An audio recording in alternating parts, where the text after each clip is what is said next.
What's going on, everybody? Another day here at the house, another day working on Kiwi's motor. And today I am doing the rings for the motor, and these are filed to fit. So I'm having to get them gapped, filing tool, and can't find the blades for it. So I'm going back and doing it old school. This is the way my dad taught me back when I was a kid, and I'm sure some of y'all have been in this long enough and had your fathers around teaching you. This might be something similar. You can do many things, but I'm doing old school with a file. I got it attached to the side of my box to keep it stationary. And yes, I know I could do different ways of doing it. I've already ordered my wheels and stuff. They're not going to be here for a couple of days.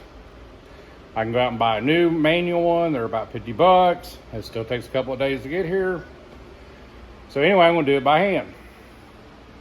And with this motor being 30 over and with the pistons and everything, and we got filed to fit, and trying to calculate what your gap needs to be depends on the application of the motor. If you're going to be running race fuel,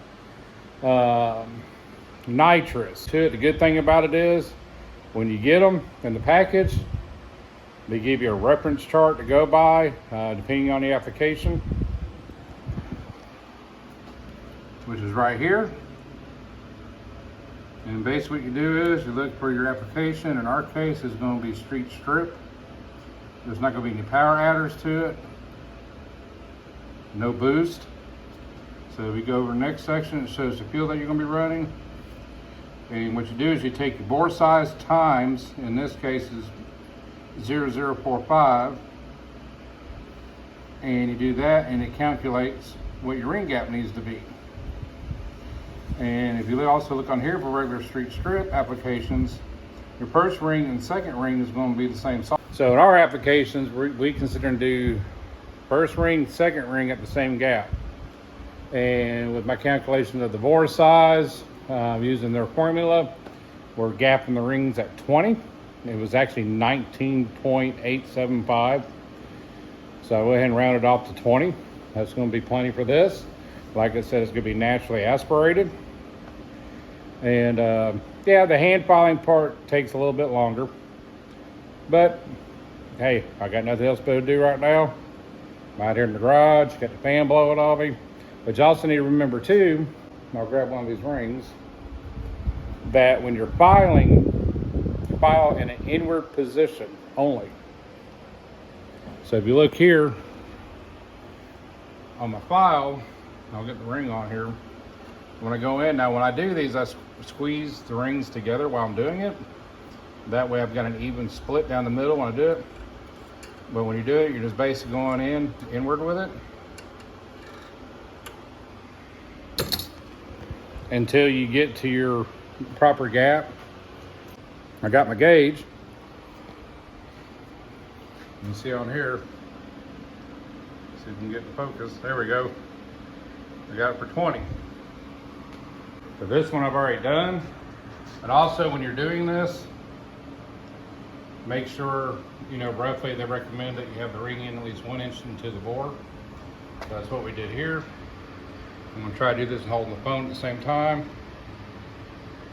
There we go.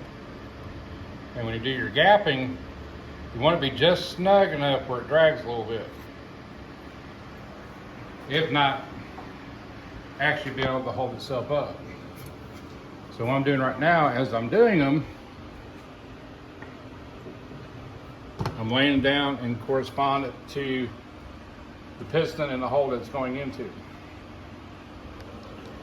And the reason I'm doing that is, even though this is a 30 over bore, it could vary just minutely across the bore, but I want to have an even gap of 20 all the way across.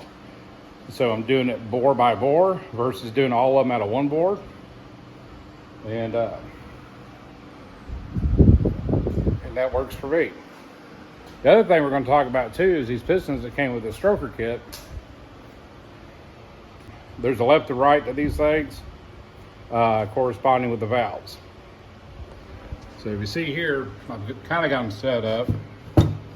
This is the passenger side and the driver's side.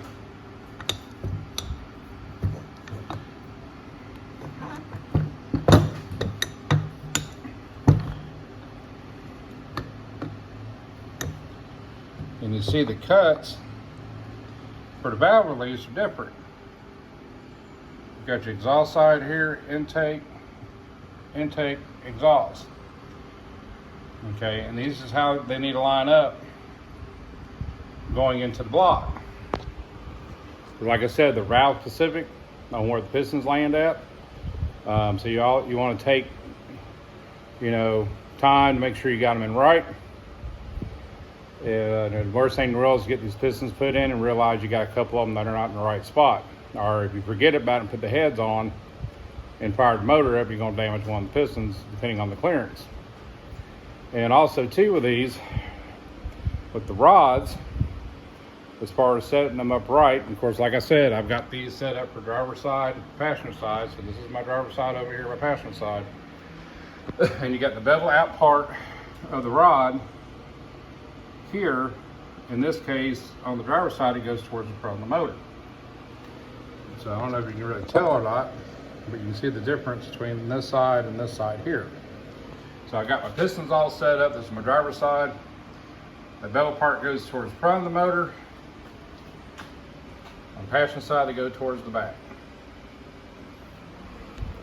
So always keep that in mind, because if you get a rod flipped around while you're doing it, it's not going to line up right. It's going to cause problems down the road. Also, I found out what cam this was. I know you can't see it now, but there was a little bit writing here that barely came up, and I was able to do it with a bright light.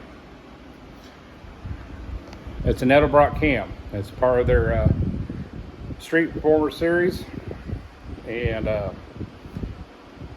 I'll post the list and everything on it. But I do know the RPM rating on this cam is from like 1800 to 6500. So at least I know what cam we've got. But like I said, I'll give you the specs further along in the video. So slowly figuring this motor out. Kiwi got some more parts ordered for me today. Hopefully they'll be in here Monday, the gas kit and everything. But this is a quick update here on what's going on with this. I'm going to be spending my time filing rings, get those done, and then hopefully here in another video I'll have the installation of the pistons and also check the clearance on the rods. With this being a stroker, according to 440 source, there should be none, if not little, finagling with the block. I had a lot of people yesterday commenting like, well, you didn't set the thrush on the crank. It got set, it just didn't get put in the video. So just because it didn't make it into the video does not mean that I didn't do it.